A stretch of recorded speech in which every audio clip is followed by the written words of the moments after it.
we're already seeing. We just talked about it in women's basketball. I mean, so you've probably read many interviews with Kelly, with Sabrina, Satu, Ruthie, and what they were able to experience in the transformation inside of Matthew Knight Arena. I mean, it became the place to be. I remember a few years ago when we were hosting a game that we sold out, and we had people who've been longtime supporters calling us really, and for our community to see it evolve from when these young women were freshmen to what it came to. I mean, that's part of the heartbreak of this story, right? They were on this, and this was a magical journey that was so much more than just 1 year. It was young people who bought into a vision, who committed to that vision and stayed the course. And it was a stair step. And we were about ready to take that last step, which was going to be a trophy. Yeah, yes. We will never know, right? We will never know. But in our hearts, we need the closing question for everyone of the day. That is, if you, Rob Mullens, had the opportunity to play a game of horse out in the playground with any WNBA legend from any era, who would you? First people to buy into this vision. So we, Oregon Athletics, Rob Mullens as athletic director and as a women's basketball program, we're celebrating tonight 3 great players, but we also owe during the winter. And so I'd like to. That's excellent. Well, Rob, we thank you so much for your time. We thank you tonight. Go Ducks. We thank you so much and have a great rest of your day. Thanks for having me, guys. Appreciate you guys doing the draft party. Go Ducks. Go Ducks. Go Thanks, Ducks. Rob. That was awesome. Seriously, Sammy, he got me hyped. Atlanta, that was the beginning of our national team modern era program. And since then, because of the growth of professional sports and players playing overseas, we had less and less time together. And Sue Bird and Diana Taurasi came to us, what is now 2 years ago, and said, we'd like to really do a little bit more investment in the program. We think that there's, we just want to make sure as they go for their 5th Olympic gold medal, they want to make sure that we're really prepared and ready to go. So we began what was called an expanded program. We had commitments from players to stay at home, not go overseas, and then we filled in with others, as you probably know. There were 3 purposes. One was to prepare for the Olympics. Another one was to promote our national team and our national team players. And the other was to inspire women's basketball, give it a boost around our country and maybe hopefully around the world. Well, when we started off, we played 4 collegiate games in the first segment that we put together. Obviously, we came to Eugene and played the University of Oregon. We had 3 other games with Stanford, Oregon State, and Texas A&M. And then we went to a FIBA tournament. We replicated the same thing in February. We played 3 games. Actually, it was just ended up being 2, UConn and Louisville. And we did some promotional things in New York leading into another FIBA tournament. We had appearances at the NBA All-Star Weekend. And then, of course, the coronavirus hit and we had to cancel our last 2. And now, of course, the Olympics is no longer this summer, but it will still be called the 2020 Olympics just a year from now. So that was the point of what we were doing. But we really, I think being at the University of Oregon really showed the enthusiasm that people have for women's basketball, the enthusiasm that your university has for your team. And it was just a real pleasure to be there. I'm so happy you got to be there too. We had quite the time. I know our producer, Emily Watts, who's on the backside right now with us, her and I were at the game and we were just having the time of our lives. It was quite the game, to say the least. It was great. My son is 11 years old and a huge basketball fan, and he had never seen most of those women's national teams players play live, right? He knows of them because he's a basketball fan, but he had never seen them play live. And Diana Taurasi was on fire for a while there. She hit like 2 or 3 or 4 threes right in a row. And my son was yelling, "Who's got that guy?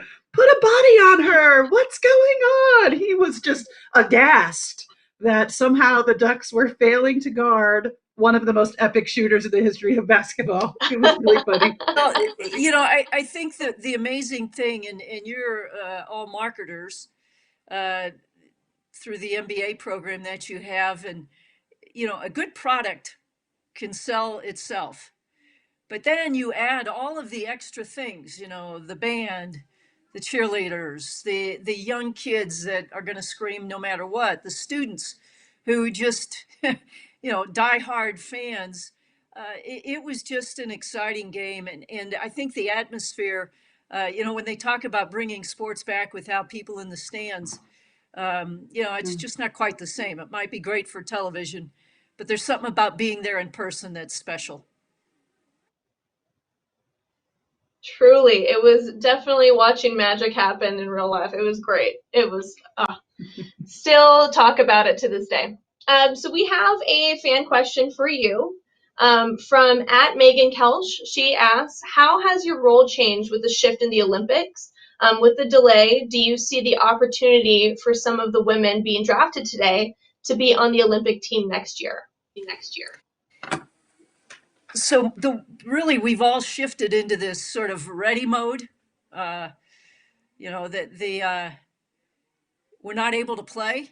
We're not able to continue. We had to cancel 2 segments at the Final Four, and then we had an exhibition game we were planning for right before the WNBA season starting. So we've had to really take a step back. But the good news is the Olympics is going to be just a year later, almost the exact same dates. And a lot of the things that we had planned from mid-March through the Olympics, we can now do again still starting next mid-March. So we're just being prepared. We also have U18, U17. We have other teams. Everything is going to be pushed now to 2021. So it's going to be a very busy year, and we just have to navigate all of that. But jumping to the second part of the question, do I see perhaps some Ducks on the team? What's interesting about our Olympic team, this is a long way of saying maybe. What we have, the ideal Olympic makeup that we found is to have a good dose of veterans and a decent dose of rookies. This last year the last Olympics in Rio in 2016, we had 3 4-time Olympians. We had 2 3-time Olympians. We had 4 one-time what would be considered 2-time Olympians in their second Olympics, and then 3 rookies. And the rookies were all very, very special players. It was Elena Delle Donne, Brittany Griner, and Breanna Stewart. And not too many people can argue against those 3. So we've had some retirements, and there are some openings. The interesting evolution of women's basketball at the national team level is it used to be, and I don't say this without great respect for all the players that played in the past, but you could identify 9 great players to be on the team, and then there was lots of others that you could fill into unique positioning, or they had different specialties that they could contribute. Now we got like 15 to 18. Any 12 of them would be in that category of those 9 great frontline players. So we want to keep evolving. We want to keep bringing in players that are new, because eventually they're going to be the veterans. You definitely want to develop the young talent. And Ruthie and now Satu's German, so we have to move her off to the side. But certainly Sabrina and Ruthie have played with us a lot. Not just 5-on-5, they've been 3-on-3 stalwarts for us as well. Not only great players, but great human beings, great competitors. You take them home and make them your daughters if they put up with me. They're just great people, and those are exactly the kinds of people that you want involved in your program. It's always easy to say, too, if it doesn't happen this time, it certainly will happen down the road. It just depends how this all plays out. Yeah. I'd love to take that bit, Carol, about youngsters and the pipeline, and just get your thoughts about, even backing that pipeline up to grassroots youth basketball, and what are your thoughts on where the United States getting young girls to pick up a basketball, keep it in their hand past the age of 12? What are your to make sure that that pipeline is strong? Yeah, it's a great question and something we talk about a lot. We have a youth division and sport development at USA Basketball. We have a licensing program to try and teach the teachers, have coaches learn. Um, Personally, I feel like sometimes we're just too directive to what's going on in the youth sports world. Um, it's easy to say when I was a kid, which was a long time ago. I grew up in a neighborhood of a bunch of boys, so you were always going out to the one basket in the community, and you'd fight each other to play basketball. We played baseball. We played football, although that wasn't necessary.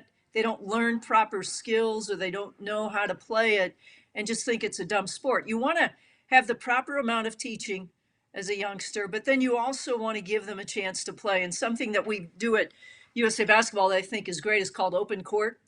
And get out of the way, let them just play. It's like forced pickup games. I think it's amazing to me when our women's team goes around, because we scrimmage a lot of men's teams and a lot of guys. We would scrimmage against the guys that played against your women's team, your practice players. And it's amazing to me how guys just have an innate sense of playing basketball because they just play pickup all the time. And so I really think that's important. Now I'll give you the commercial advertisement for 3x3, because 3x3 is played, there's 4 players on a team and 3 play at a time, and the coach is not allowed to coach during the game. So the players learn spacing, they learn how to play the game, and they have to make decisions on their own, when to call a timeout, when to sub, all of those kinds of. More, and recently our very own Ruthie Higbert and Satu Sabali. At the first, okay, so could you briefly lay out the different obstacles a player entering the. The most obvious difference is obviously pay increase for especially the top paid players. And so smart teams are already making adjustments to plan for the future and how they're going to use that money. But it's not just the salary money, it's also the opportunity to make some more off-court money, with the hope is that they're going to create a business model where players don't have to go overseas to supplement. That still may happen for certain players, but I think the goal is to create a league that becomes a sustainable business for everybody, so that players don't have to go overseas. And so they're only playing one season through the year. So the hope is that the league marketing agreement and some team marketing agreements, in addition to a max salary that is double what it used to be, is going to create an environment that helps players stay home. It's definitely much needed, and I hope it is the start to many positive changes for women in sports, especially in the WNBA. When we met last time, we kind of were discussing the brand representation for players and what these endorsements could mean for them in regards to helping with that pay wage gap that women are facing in counterpart to their male other athletes. Can you go ahead and explain what you're doing to advocate to make sure we want a women's Nike endorsed shoe, so what are you doing specifically to help spark that conversation and make it happen?